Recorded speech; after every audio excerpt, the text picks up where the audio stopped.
Gurizada, o negócio é o seguinte, o Inter perdeu para o líder do Campeonato Brasileiro, o Atlético Mineiro, na noite deste sábado por 1-0, mas foi um time competitivo, foi um time adulto, especialmente no primeiro tempo, quando fez um confronto praticamente de iguais contra aquela equipe que é a grande favorita ao título do Campeonato Brasileiro. No segundo tempo, um detalhe: uma troca feita pelo técnico Cuca desconcertou o time do Internacional e deu ao Atlético a vitória. A gente fala sobre isso neste vídeo. Eu quero te convidar pela tua inscrição aqui no canal do Menegas. O sininho ali embaixo é para ativar as notificações dos próximos vídeos. Tá valendo o teu like e tu é muito bem-vindo também nos comentários. Tô rodando a vinheta e em seguida a gente analisa Atlético líder do Campeonato 1, Internacional brigou, mas errou, vacilou num detalhe sério. O primeiro tempo do Internacional foi bem superior ao seu segundo tempo, mas teve um detalhe, uma mexida do técnico Cuca que mudou completamente o panorama do jogo. A gente já fala sobre isso neste meu vídeo, que tem o patrocínio da OneFootball. É simplesmente um baita aplicativo, se você, assim como eu, quer saber tudo o que acontece no mundo do futebol, transações, negociações, valorização de atletas, jogos com resultados em tempo real, transmissão da Bundesliga, o campeonato alemão, absolutamente de forma gratuita, como é o aplicativo da OneFootball. Eu coloquei um link na descrição deste meu vídeo, que é um atalho para tua inscrição. E aqui neste cantinho, eu vou deixar também um QR Code, tu aponta o teu celular para essa tela e já baixa o aplicativo. É gratuito e os caras são competentes, os caras da OneFootball são feras. O Diego Aguirre manteve o seu esquema com o Patrick como titular, com os dois volantes, Dourado e Lindoso, promoveu o retorno do Saravia na titularidade da lateral direita, o Moisés na esquerda, e assim o Internacional fez um primeiro tempo absolutamente competitivo contra o bicho-papão, contra o líder do Campeonato Brasileiro fora de casa, na casa do adversário. Eu sei, o Atlético vem combalido, está fora da Libertadores da América, que era o seu grande objetivo. O Internacional teve, inclusive, no primeiro tempo, talvez não grandes oportunidades de gol, mas as melhores foram do Internacional. A 17 minutos, num contra-ataque puxado pelo Tyson, o Yuri Alberto chutou para uma boa defesa do Everson.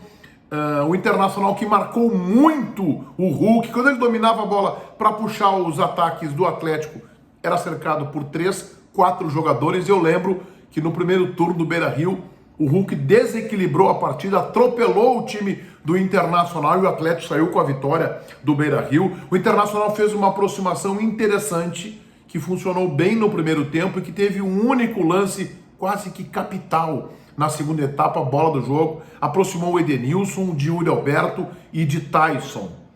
E o Patrick um pouco mais aberto pela esquerda. A 45, no finalzinho do jogo, numa boa combinação do ataque colorado, um chute do Yuri Alberto, a 1 metro do risco da grande área, obrigando o Everson a espalmar pela linha de fundo numa grande defesa. E assim terminou o primeiro tempo, o Internacional em condições de igualdade, ainda que o Atlético tenha tido mais posse de bola, 55-45 do Internacional. O que eu esperava?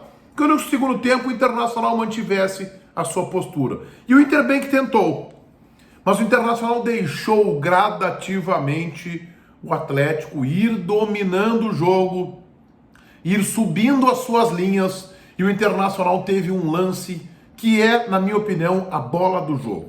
Um contra-ataque a 14 minutos, puxado por Tyson, em que ele tinha o Edenilson pela direita, o Yuri Alberto pela esquerda, eram 3 do Internacional contra 2 marcadores do Atlético. O Edenilson, os jogadores do Inter cruzaram, confundiram a marcação, o Edenilson foi para a esquerda, o Yuri Alberto foi pela direita, o Tyson tinha 2 opções e optou pelo chute, chutou fraco, facilitando a defesa do goleiro do Atlético. 5 minutos depois, o Cuca teve o lance que mudou o panorama do jogo. O detalhe decisivo deste que era um bom jogo, e foi um bom jogo entre Atlético e Inter. Ele colocou o Keno no lugar do Sacha, que é o centroavante.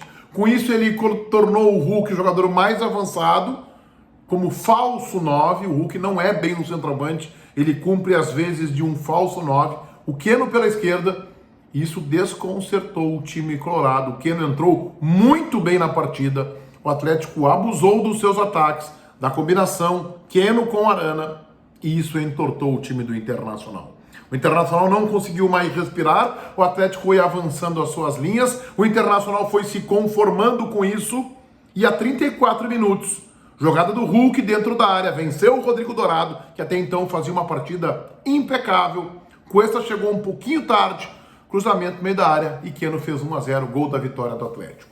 Mas eu quero dizer para vocês que me acompanham aqui, e especialmente para os torcedores colorados, que apesar da derrota, o Internacional se comportou como um time adulto, como um time competitivo, como um time grande. Fez um primeiro tempo melhor que o segundo tempo, mas o Atlético é melhor. E por um detalhe, talvez se o Aguirre tivesse mexido de forma diferente com a entrada do Keno, tivesse feito uma marcação homem a homem, já quando o Keno entrou, se observou a superioridade do Atlético, ele tinha vantagem no lance sobre o Saraiva, sobre o seu marcador, ele entortou o time colorado. O Aguirre fez aquela sua troca tradicional um pouco mais tarde. Guerreiro tirou um volante, tirou o Rodrigo Dourado, que estava amarelado, colocou o Yuri Alberto pelo lado, não surtiu efeito. O Internacional não ameaçou mais a equipe do Atlético. Ele tinha ainda, por exemplo, o Gustavo Maia no finalzinho do jogo para tentar algo diferente. Tinha o Bosquilha, que tem um arremate de fora da área. Mas o Inter se conformou em perder o jogo por 1-0. O Inter fez um bom enfrentamento e a entrada do Keno, a alteração promovida pelo técnico Cuca, é que acabou decidindo o jogo. O Internacional vai agora para 3 partidas em que precisa repetir e manter, apesar de não contar com o Edenilson, que servirá à seleção brasileira e que não fez um grande jogo em BH. O Inter precisa pontuar para o Inter, que hoje é 7º, pode perder posições, para seguir brigando por vaga na Libertadores. Na quarta-feira é fora de casa contra o Ceará, não é lá um jogo fácil. Depois o Inter tem a Chape no outro domingo, dia 10 de outubro, no Beira-Rio, primeiro jogo com a volta do torcedor colorado, depois e ainda aí durante essa pandemia, e depois o dia 13, uma quarta-feira, contra o América Mineiro, também no Beira-Rio. O Inter tem a possibilidade aí nesses 3 jogos de fazer pelo menos 6, talvez 7, ou até mesmo, sendo um pouco mais otimista, 9 pontos. Uma tendência aí, eu diria, de 6 para 7 pontos. Vamos fazer uma cotação? Daniel, uma ótima defesa no primeiro tempo, ainda que o Sacha estivesse em condição irregular, nota 6. Saravia teve dificuldades com a entrada do Keno, nota 5. Bruno Mendes foi bem, nota 7. Cuesta 6. Moisés também 6.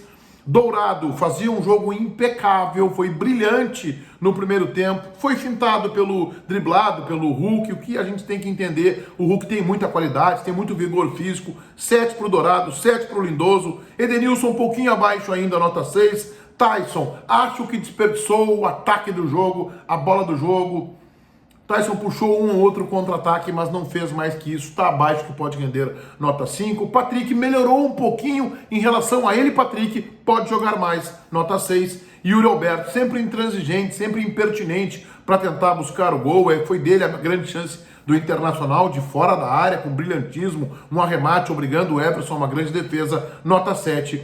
O Guerreiro entrou aos 36, leva nota 5. Para o Diego Aguirre, que poderia ter colocado o Maia, Gustavo Maia, Bosquilha, que poderia ter insistido com o Guerreiro e o Alberto dentro da área e não com o Alberto pelo lado, e que não viu que a entrada do Keno desconcertou o seu time, mas fez um jogo competitivo contra o líder, nota 6. Se inscrevam no canal do Menegas, ativem as notificações, gostando dos meus vídeos, valendo aí o like, e agora dá uma passadinha lá na OneFootball, baixe o aplicativo, é gratuito. O link está na descrição deste meu vídeo. Os caras são feras, os caras são craques. A OneFootball está te esperando. Feitoria gurizada. Vai, um abraço.